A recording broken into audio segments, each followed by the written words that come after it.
6ஆம் வகுப்பில் இருந்த அந்த வகுப்பு ஆசிரியர் அவங்களோட மாணவர்களுக்கு பாடத்தை மட்டும் சொல்லிக் கொடுக்காம ஒழுக்கம், பண்பாடு, நல்ல பழக்க வழக்கம் இது எல்லாத்தையுமே சொல்லிக் கொடுக்குறாங்க. அந்த வகுப்பில் 2ஆம் மதிப்பெண் பெற்ற மாணவி அவங்க அம்மா கிட்ட போய் சொல்கிறாங்க, அம்மா இந்த முறை நான் 2ஆம் ரேங்க் வாங்கியிருக்கேன் அப்படின்னு ரொம்பவுமே சந்தோஷமாக சொல்கிறாங்க. அம்மாவும் ரொம்ப சந்தோஷத்தோட சரிம்மா ஃபர்ஸ்ட் ரேங்க் யார் வாங்கியிருக்கா அப்படின்னு சொல்லி கேட்குறாங்க.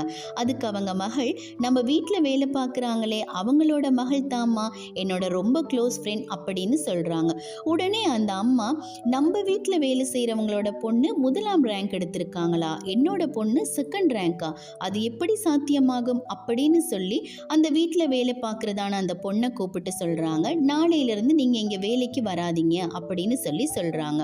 இதை கேள்விப்பட்டதான அவங்க மகள் அவங்க அம்மா கிட்ட போய், அம்மா ஏம்மா நீங்கள் இப்படி பண்ணுனீங்க, அவங்க மகள் பாடம் சொல்லி தந்ததுனால தான் நான் 2ஆம் ரேங்க் எடுத்தேன், அப்படி இல்லைன்னு சொல்லி சொன்னால் நான் 10ஓ 15ஓ தான் எடுத்திருப்பேன், என்னோட எல்லா டவுட்ஸையுமே அவங்க மகள் தாம்மா சொல்லி தந்தாங்க, இனி எந்த முகத்தை வச்சுக்கிட்டு அவங்க கிட்ட போய் நான் பாடத்தை கேட்பேன், ஏம்மா இப்படி பண்ணுனீங்க அப்படின்னு சொல்லி கேட்க, அப்படியாம்மா, சரிம்மா சரிம்மா, மறுபடியும் அவங்கள நான் வேலைக்கு சேர்த்துக்கொள்கிறேன் அப்படின்னு சொல்லிட்டு அந்த அம்மாவை மறுபடியும் இவங்க வேலைக்கு சேர்த்துக்கொள்கிறாங்க.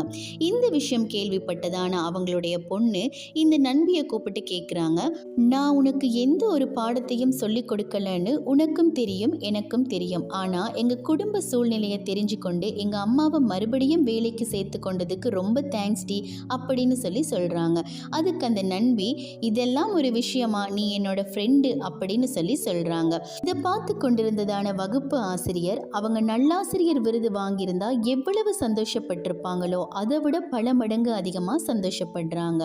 உண்மைதாங்க, பெரியவர்களாகிய நீங்கள் கைத்தேர்ந்த சிற்பிகளாக இருப்பீர்களானால் சிறந்த சிற்பமாக மாற எங்களுடைய குழந்தைகளும் காத்து கொண்டிருக்கிறார்கள். வேதவசனம் கூட இப்படியாக சொல்லுகிறது. நீதிமொழிகள் 22ஆம் அதிகாரம் 6ஆம் வசனம், பிள்ளையானவன் நடக்க வேண்டிய வழியிலேயே அவனை நடத்து, அவன் முதிர் வயதிலும் அதை விடாதிருப்பான் என்பதாக. எனவே வசனத்தின்படியாக நாம் நடப்போம்.